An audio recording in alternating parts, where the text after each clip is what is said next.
Hello everyone, welcome to my YouTube channel Assamese Beauty Tips. আজি মই আপোনালোকৰ ওচৰত এটা নতুন ভিডিও লৈ আহিছো। ভিডিওটো শেষলৈ চাব, তেতিয়া হলে আপোনালোকে বহুতো নজনা কথা জানিব পাৰিব। আপোনালোকলৈ এটা অনুৰোধ যাতে মোৰ চেনেলটো সাবস্ক্ৰাইব কৰে। আজি মই এই ভিডিওটোত শীতকালত হোৱা আমাৰ নানান সমস্যা আৰু ইয়াৰ প্ৰতিকাৰৰ বিষয়ে আলোচনা কৰিম। বন্ধু-বান্ধৱীসকল, শীতকাল অহাৰ লগে লগে মানুহৰ ছাল আৰু চুলিৰ বহুতো সালসলনি হয়। জাৰৰ দিনত বতৰটো চেঁচা হয়, শুকান বতাহ বলে, তাৰ লগতে ৰ'দটো কোমল হয়। এনে অৱস্থাত আমি জাৰৰ পৰা নিজক ৰক্ষা কৰিবলৈ জুইৰ তাপ লওঁ বা জুই পুৱাওঁ। উলৰ কাপোৰ পিন্ধো, লগতে বহুতে আকৌ ঠাণ্ডাৰ ভয়তে গা নোধোৱে। ফলস্বৰূপে আমাৰ ছালখন অধিক শুকান আৰু অধিক ডাঠ হৈ পৰে। হাত ভৰিবোৰ ছালবোৰ কোচ খাই খতুৰা পৰে, লগতে ফাটে। লগতে গালৰ ছালখন শুকান হয় আৰু ওঠো ফাটে। আনকি কেতিয়াবা তেজ পৰ্যন্ত ওলায়। চুলি অধিক ৰুক্ষ হয় বা তেলতীয়া হয়। চকুৰ গুৰি কোচ খায়, কপাল কোচ খায়, চুলিত উফি বা ডেণ্ড্ৰফ হয়, মুখৰ ছাল ৰঙা পৰে। এই বতৰত নিজক ধুনীয়াকৈ ৰাখিবলৈ বহুতো কষ্ট হয়। বন্ধু-বান্ধৱীসকল, এতিয়া আহিছোঁ এনে সমস্যাসমূহ হ'লে আমি কি কৰিব লাগে আৰু কি কাম কৰাৰ পৰা বিৰত থাকিব লাগে।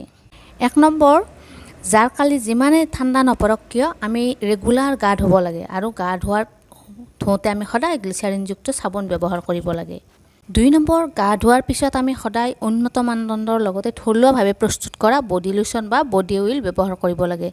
তাৰ লগতে সমান পৰিমাণৰ গ্লিচাৰিন আৰু গোলাপ জল মিক্স কৰি ল'ব লাগে। এনেকুৱা কৰিলে আমাৰ স্কিনখন অধিক উজ্জ্বল আৰু কোমল হয়। 3 নম্বৰ, এনেকুৱা বতৰত পানী, শাক, টেঙা ফল আদি বেছিকৈ আমি খাব লাগে। যেনেকুৱা লাই শাক, পালেং শাক, কমলা টেঙা, বন্ধাকবি, গাজৰ, মটৰ প্ৰচুৰ পৰিমাণে আমি খাব লাগে। শাক, বিলাহী, কুকুৰাৰ মাংস একেলগে চুপ বনাই খাব লাগে। টোপনি আমাৰ ভাল হয়, লগতে আমাৰ স্কিন আৰু চুলি শুকান নহয়। 4 নম্বৰ, সপ্তাহত 3 দিন মূৰত তেল দিব লাগে। বিশুদ্ধ নাৰিকল তেল বা নেচাৰেল আৰু আয়ুৰ্বেদিকযুক্ত তেল লগাব পাৰিলে আমি বেছি ভাল হয়। লগতে পাৰিলে 10 দিনৰ মূৰে আমি অইল মাছাজ কৰিব লাগে। আৰু অইল মাছাজ কৰিলে আমাৰ প্ৰচুৰ পৰিমাণ লাভদায়ক হয়, কিয়নো চুলি নসৰে। এনেকুৱা কৰিলে নতুন চুলি গজে। ৰাতি তেল লগোৱাৰ পিছত ৰাতিপুৱা কোমল চেম্পুৰে আমি সদায় মূৰটো ধুই দিব লাগে। যাৰ কালি বেছি ধূলিময় আৰু লেতেৰা হোৱাৰ কাৰণে আমাৰ চুলি সঘনাই লেতেৰা হয়। সেইকাৰণে আমি চুলি নিয়মিতভাৱে পৰিষ্কাৰ নকৰিলে চুলি অধিক শুকান বা অধিক তেলতীয়া হ'ব পাৰে। 5 নম্বৰ, আমি চুলিত কণ্ডিশ্যনিং কৰিব লাগে। ইয়াৰ বাবে এটা বন্ধাকবি সিজাই পিটিকি ল'ব লাগে আৰু তাৰ লগত কণী এটা ভাঙি ভালদৰে মিক্স কৰি চুলিৰ গুৰিৰ পৰা আগলৈকে লগাব লাগে। 1 ঘণ্টা বা 45 মিনিট ৰাখি আমি পৰিষ্কাৰ পানীৰে মাথাটো ধুই দিব লাগে। জাৰৰ দিনত আমি হোল বডিৰে যত্ন ল'ব লাগে। যিহেতু শৰীৰৰ ছালত আমাৰ সপ্তাহত আমাৰ একোটা পেকু লগাব লাগে। চাউলৰ গুৰি 5 চামুচমান, লগত কণীৰ বগা অংশ 4 চামুচমান, লগতে কেঁচা হালধিৰ ৰস 2 চামুচ আৰু তাৰ লগতে কেঁচা গাখীৰ 2 চামুচ ভালদৰে মিক্স কৰি আমাৰ গোটেই হাত ভৰি গোটেই শৰীৰতে 20 মিনিট সানি থৈ দিব লাগে। তাৰপিছত কুহুমীয়া পানীৰে লাহে ঘঁহি ধুই দিব লাগে। ইয়াৰ পিছত আমি গ্লিচাৰিন আৰু 3 চামুচমান সম পৰিমাণৰ মৌ একেলগে মিক্স কৰি গোটেই বডিটো মাছাজ কৰি 10 মিনিটমান মাছাজ কৰিব লাগে। তাৰপিছত অকণমান সময় ৰ'দত থাকি কুহুমীয়া গৰম পানীৰে গাটো ধুই দিব লাগে। এনে কৰাৰ ফলত আমাৰ স্কিনখনৰ শুকান ভাৱটো একেবাৰে আঁতৰি যায়, লগতে ছালখন উজ্জ্বল হয়, মিহি হয়, নিমজ হয়। ইয়াৰ পিছত আমি বডি লোচন বা বডি অইল ব্যৱহাৰ কৰিব লাগে।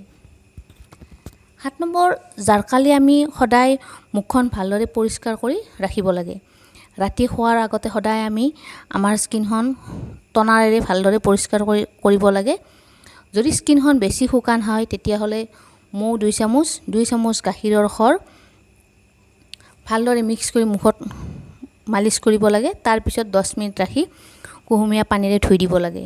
পিছত নেচাৰেল তথা আয়ুৰ্বেদিকযুক্ত নাইট ক্ৰীম ব্যৱহাৰ কৰিব লাগে।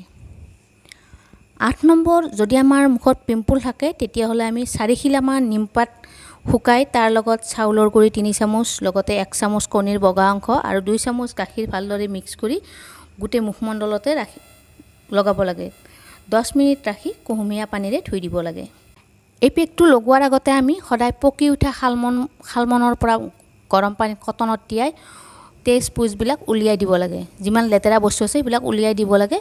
আমি নখ কেতিয়াও লগাব নালাগে। এনেকুৱা কৰিলে আমাৰ দাগবোৰ পটককৈ বহি যাব পাৰে। তাৰ পিছত স্কিনৰ টাইপ অনুযায়ী ময়শ্চাৰাইজাৰ সানিব লাগে। 9 নম্বৰ, হাত ভৰি নিয়মিতভাৱে আমি সদায় পৰিষ্কাৰ কৰি ৰাখিব লাগে। ইয়াৰ বাবে যদি আমাৰ ঘৰত সময় নহয় তেতিয়া পাৰ্লাৰ বা ক্লিনিকত গৈ মেনিকিউৰ পেডিকিউৰ কৰিব পাৰে। নহ'লে আমাৰ হাত ভৰিৰ ছাল ফাটি যায়, হতা হয় আদি বিভিন্ন সমস্যা আহি পৰে। নখত আমি সদায় জলফাই অইল দি জুইত সামান্য পৰিমাণৰ তাপ দি সেকিব লাগে। এনেকুৱা কৰিলে আমাৰ নখবোৰ কেতিয়াও নাফাটে বা ছিগি নাযায়। বন্ধু বান্ধৱীসকল, এতিয়া আহিছোঁ শীতৰ দিনত আমি কি কি কাম কৰাৰ পৰা বিৰত থাকিব লাগে। শীতৰ দিনত আমি কেতিয়াও গা নোধোৱাকৈ থাকিব নালাগে। ঠাণ্ডা যিমানেই নপৰক কিয় আমি সদায় পৰিষ্কাৰ পৰিচ্ছন্ন হৈ থাকিব লাগে। গাৰু ওৱাৰ, গামোচা, টাৱেল আদি আমি চাবোন দি ভালকৈ সদায় ধুব লাগে। তাৰপিছত ডেটল পানী অতাই ধুই দিব লাগে। ঠাণ্ডা বুলি বেছিকৈ জুই পোৱাব নালাগে। এনেকুৱা কৰিলে আমাৰ স্কিনখন কোচ খাই যায়। ৰাতিপুৱা আমি সদায় খালী পেটত কুহুমীয়া পানী 2 গিলাচ খাব লাগে। ভজা পোৰা বা বেছি তেল দি ৰন্ধা বঢ়া খাদ্য খাব নালাগে। তাৰ সলনি আমি কম পৰিমাণৰ বাটাৰ, ঘি আদি সেৱন কৰিব লাগে। বেছিকৈ ৰ'দত বহি থাকিব নালাগে। ঠাণ্ডাৰ দিনত বেছিকৈ শুই থকাটো আমাৰ শৰীৰৰ পক্ষে ভাল নহয়। সেয়েহে আমি কম বেছি পৰিমাণে সকলোৱে শাৰীৰিক পৰিশ্ৰম কৰিব লাগে। শীত বুলি ভয় নাখায় আমাৰ দৈনন্দিন জীৱনৰ যিবিলাক কাম কাজ সেইবোৰ নিয়াৰিকৈ কৰি যাব লাগে। ইয়াৰ উপৰিও নিয়মিতভাৱে আমি ব্যায়াম কৰিব লাগে। স্কিপিং, বেডমিণ্টন, টেনিছ আদি খেল খেলিব লাগে আমি। এইবোৰে আমাক সুন্দৰ, সুঠাম আৰু নিৰোগী কৰি ৰখাত সহায় কৰে। আজিলৈ ভিডিঅ'টো ইয়াতে সামৰিছোঁ। ভিডিঅ'টো ভাল লাগিলে লাইক, শ্বেয়াৰ আৰু আমাৰ চেনেলটো ছাবস্ক্ৰাইব কৰিব। ধন্যবাদ।